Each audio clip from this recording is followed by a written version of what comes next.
My name is Kevin Woods, and I'm involved in the medieval week that will happen here between the 21st of August and the 29th of August. It's Heritage Week in Ireland in that particular week, and in addition to that, it's Irish Walled Towns Day, and Carlingford was a walled town.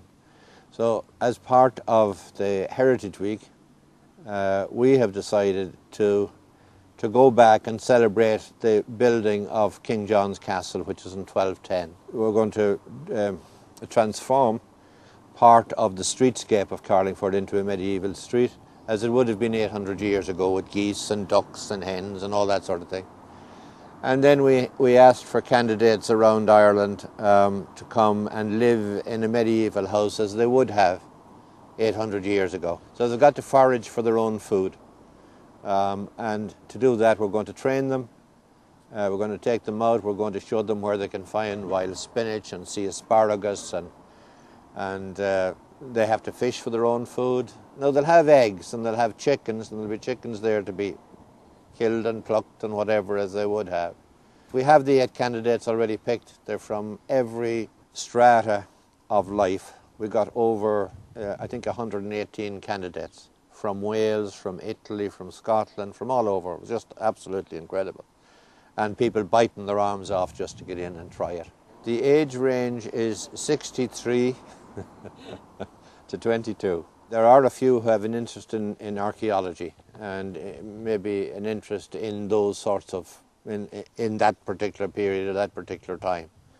But there's nobody there that has the skills to pluck a chicken or draw a chicken, is what people used to call it. This tennis court will be transformed into the centre. So in the background you may or may not be able to see hazel wicker that we imported in from England at pretty huge cost, but it's fantastic.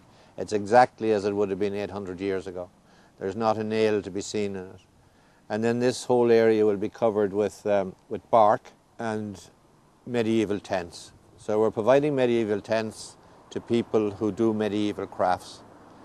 And we have quite a few lined up at the moment. We would have stonemasons who do medieval stonework, and we'll work on a piece probably with softer rock so that people can see how it evolves during the week and whatever. But they will also be selling the wares.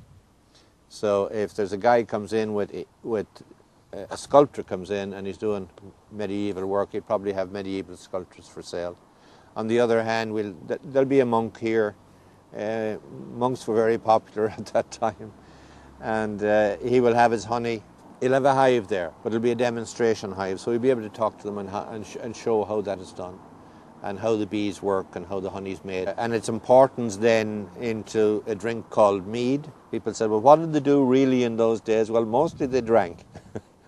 And they foraged for food, or they fought. There'll be a curragh maker here who'll start from scratch. There'll be a lawyer here who'll talk to anyone who wants information on the Breton laws, which would have been the laws at that time. So anyone wants any of their marriage difficulties sorted out as they would have been 800 years ago, they can go and see the medieval lawyer. They can also visit the medieval street, and they'll be allowed into the medieval house to see how they're living and how difficult it was in those days. Every business house in town will be dressed for the week in medieval garb, and people will be asked to dress in medieval garb in the village itself for the week. There's a free event on up in the Foy Centre, where children, if they want to come up and learn how to make a medieval dress on the Wednesday, they can, and that's free. And they'll paint their medieval dress, and there'll be a parade then with them all coming down the street and so on. We have a medieval banquet on the Friday night. There'll be a barbecue at the end of the event for the whole town, and it'll all take place here at the back of Taft's Castle. There are photographic exhibitions. There's jousting. There's falconry. So everything that you can imagine that's associated with the medieval times is on in Carlingford on that week.